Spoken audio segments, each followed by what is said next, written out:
Morning, guys. How's everybody doing today? Good, good. Well, let's go ahead and get started. So first of all, let's go ahead and look at our teach for today. And this is going to be the lesson that we're going to be learning about. So it says, to analyze the causes, major events, and effects of the Texas Revolution. Now, the materials for the lesson today that y'all are going to need are going to be your Chromebooks, in which we'll have a quizzes to do later. Also, pencil and paper. I have some up here in case you need a sheet for taking notes, and your social studies weekly newspaper to take those notes. Okay, but before we get started, let me ask y'all a question. Without reading any kind of evidence from your newspapers or researching anything, have y'all learned anything about the Texas Revolution in the past? Can anybody tell me anything that they remember from years past about the Texas Revolution? Anybody? Was Davy Crockett involved? Yes, Davy Crockett was a major part of the Texas Revolution and helping Texas gain their independence from Mexico. Yes, he was a major part of that. All right, anybody else?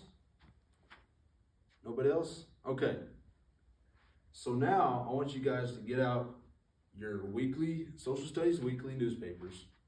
And without looking up on the board up here, I want you to also get your piece of notebook paper out with your pencil. And I want y'all to write some major events that happened in the Texas Revolution. And I want y'all to jot those down on your pieces of paper. And then we're going to talk about them here in a minute. So I'll give y'all a few minutes to do that.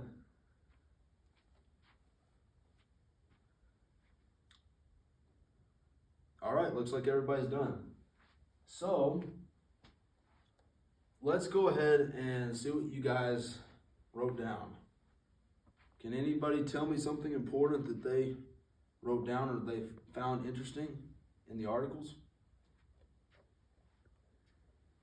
Come on, just anything. Any kind of major event. What about the Battle of the Alamo? Okay, the Battle of the Alamo. What happened in the Battle of the Alamo? First of all, let me ask you this. What was the Alamo before it became before it was used in the Texas Revolution? What was it used for before the Texas Revolution? Was it a Spanish church? Yes, it was. It was actually used as a Catholic church for many people who attended Mass for church services and other special occasions. Yes, it was a very spiritual and very peaceful place. Now, what did the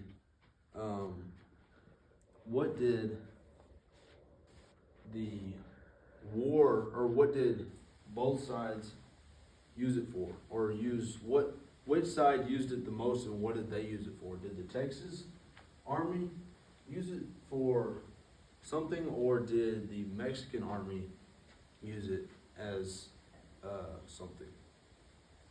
And what did they use it for? I believe the Texas Army used it for protection when they were fighting against the Mexican Army. Very good, yes. So if we look up here, it says the Battle of the Alamo was fought on February 22nd, 1836 in San Antonio, Texas. 5,000 Mexican soldiers versus about 180 to about 190 Texas troops. And the Texas troops, you're right, the Texas troops did use it as a fort to defend themselves and defend the significance of the Alamo from the Mexican soldiers. But unfortunately, and this battle lasted about a week and a half or so, give or take, lasted quite a few days. And the Texas troops held their own for a little while, but unfortunately, they were all found to be dead on March 6, 1836, and Mexican soldiers recaptured the Alamo. Anything else? Nothing else important? Okay. Well, let's talk about the first battle of the Texas Revolution, in which it was kind of interesting how it went. It was fought on October 2nd, 1835 in Gonzales, Texas, and Texas won with one shot of a cannon. Mexico then retreated back to San Antonio. Think of how interesting that is.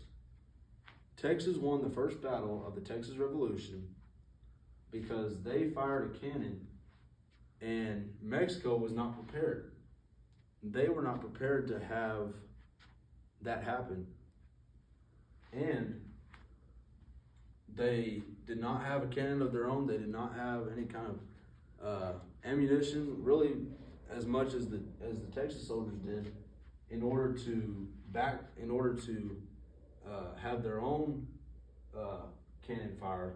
They didn't have anything, so they retreated back to San Antonio, and Texas takes a 1-0 lead in the Texas Revolution. But then, as we go down, we look at the Battle of Alamo. We know what happens there, as I already said. Now we get to the Goliad Massacre, fought on March 27th, 1836. Texas forces were captured and forced to surrender.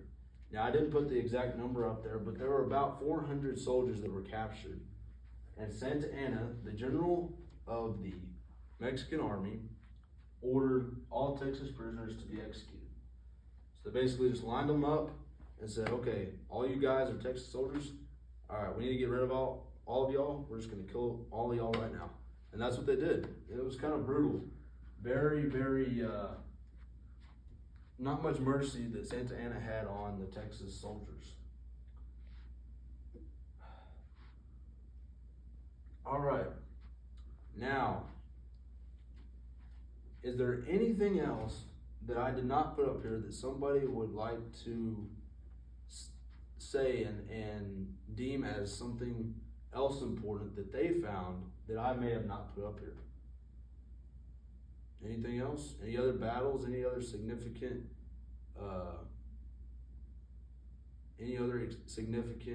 instances that happened during the Texas Revolution? Nothing else? All right. Well, let's move on to the Battle of San Jacinto. Now, this was fought on April 21st along the San Jacinto River. At this point in the war, Mexico was feeling pretty good about themselves. They had already won a couple battles. They were in the front line now. They had kind of taken the lead over the Texas Army. And we're like, man, we're feeling pretty good about ourselves. We got all this confidence that we're going to reclaim the state of Texas as our own, which really they were thinking it was their own. It was their own to begin with, and they never really lost track of that. They were always thinking that they were going to keep it to the very end. But on this morning, April 21st, 1836, Texas troops came along the San Jacinto River and planned a surprise attack on Mexican soldiers. Now, can anybody tell me who helped plan this surprise attack? I also don't have his name written up there, but can anybody tell me who helped plan that surprise attack? He was the commander of the Texas Army. There is also a big city named after him. Yes. Was it George Washington? No, it was not George Washington. George Washington lived a little bit before the Texas Revolution. Anybody else? Nobody? All right, his name is Sam Houston. The commander of the Texas Army helped plan the surprise attack on Mexican soldiers, and it lasted only 18 minutes. So these guys, these Mexican soldiers are just kind of sitting around. Most of them might have been, or some of them might have been sleeping. Most of them might have been sleeping. I don't exactly know the time of day, but they were just kind of twiddling their thumbs or whatever they were doing. Weren't really worried about too much because, you know, they were already thinking that Texas was going to continue to be theirs. And all of a sudden, Texas surprises them, shots are fired, and with 18 minutes, the battle's over. And at that point, Texas reclaims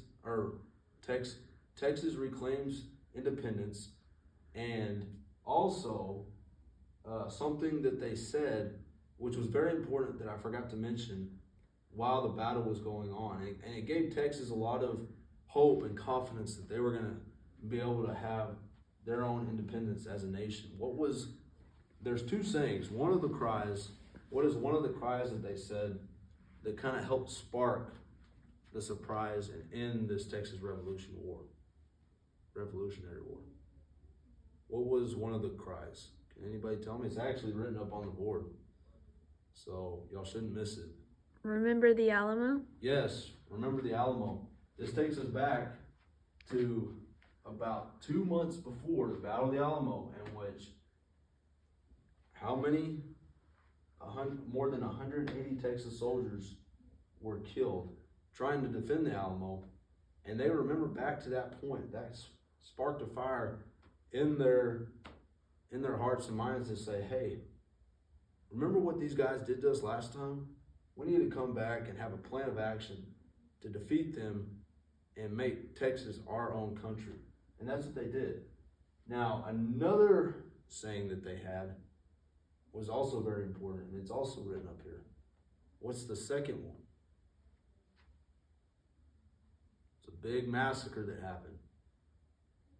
Is it remember Goliad? Mm-hmm. Very much so, yes. Now, the Goliad massacre was fought, like I said a while ago, on March 27, 1836. Texas forces were captured. Now, this was a little bit more than the Battle of the Alamo. More men were lost in this massacre, about 400 of them. Remember, Santa Anna, he lined them all up and said, get rid of all of them, kill them all, about 400 men. They remember those two instances. Those were the two major battles that Texas lost, and it sparked, like I said, it sparked a fire and helped them gain confidence in knowing that they were going to get their country its own independence. Now, can anybody tell me what happened after the battle? What happened to the general, Santa Anna, of the Mexican army? Was he arrested? He was captured, arrested, and what did he have to do in order to ensure that he would be safe and not killed? Something very significant, and he had to give a lot of his pride away in order to do this. He had to amend his own constitution, and he had to recognize Texas as its own independent nation. For a guy that ruthless, in order to do that, he had to give up a lot of pride and a lot of sovereignty to the Texas soldiers. It's pretty interesting stuff there. So now, let's talk about the effects of the Texas Revolutionary War and all the things that happened. Like I said, I don't have everything written up here, but I want to see if y'all can look in your articles and see if you can find what happened after Santa Anna recognized Texas as an independent nation. What did Texas start to do after it became its own independent nation?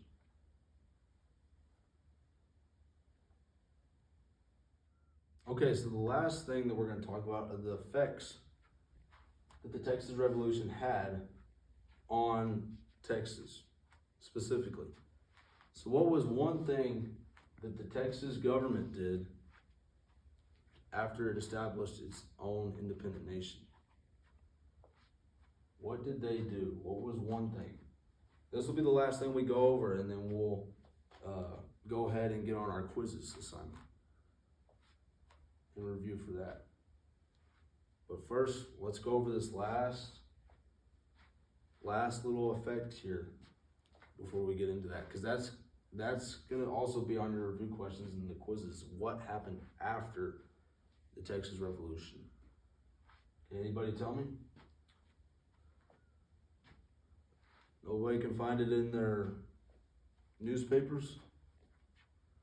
Alright, well, what happened later on is Texas created its own government and created what was called the Republic of Texas, in which they established their own government and elected the first president of the government, which was Sam Houston. And the rest is history, basically. And later, we end up joining the United States as a country, annexed, or as a state annexed, excuse me.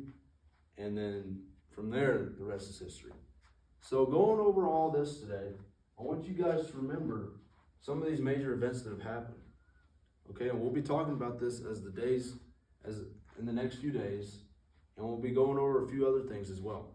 So right now, I want you guys to go ahead and get out your Chromebooks and go to quizzes, and I have a review posted there over some of the same stuff that we've talked about today, just to kind of make sure it gets in your brain and you don't forget about it, all right?